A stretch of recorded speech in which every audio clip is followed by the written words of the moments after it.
All right, it's another weekend in the summer of 2011. Record high on this day, 98 degrees, set back in 1927, and the record low, 41, set back in 1930. We push the button and introduce you to a very nice day. 85 degrees at the Wheeling, Ohio County Airport seems to be the warmest of them all.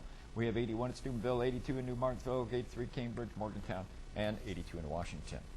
Well, the winds, they're coming in generally out of the east and southeast, speeds at about 3 to 12 miles an hour. Dew points continue to rise, still relatively low, still what we would call a low humidity day, at least by July standards.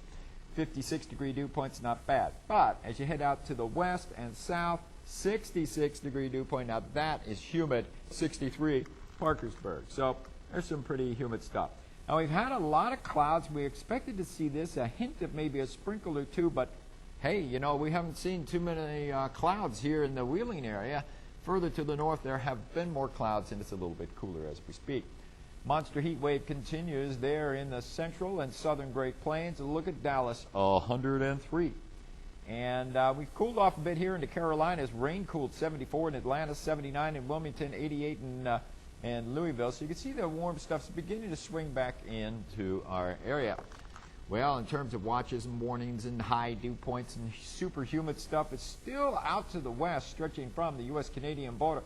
North Dakota, Minnesota, South Dakota, Nebraska, Iowa, into Missouri, a little bit of Kansas over into Arkansas, Kentucky, Tennessee, over into Alabama, Mississippi. That's Alabama. There's Mississippi. There's Georgia. There's Florida. There's Louisiana.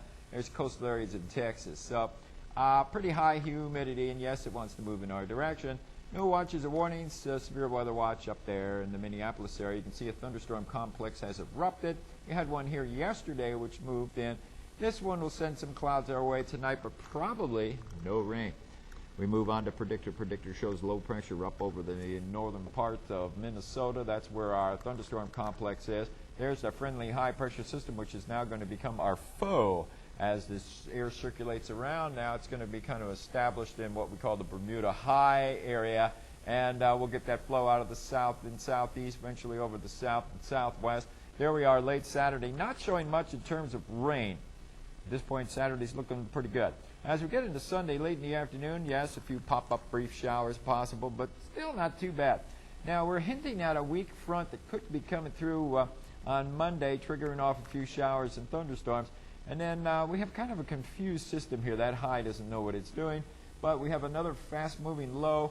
Tuesday looks like our best chance for soaking rains, not only from this particular version of Predictor, but if you look at the Canadian model, you look at the Navy model, and you extrapolate the NAM model, all indicating that, yes, there could be a pretty good chance for rain on Tuesday, but maybe a break in the action on Wednesday.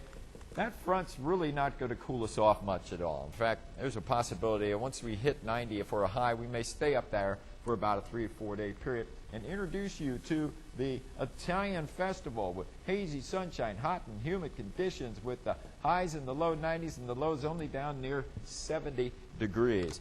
Not too much to complain about. It is July after all. It could be a lot worse. It could be cloudy with rain in 54. Even worse yet, it could be snow in 14.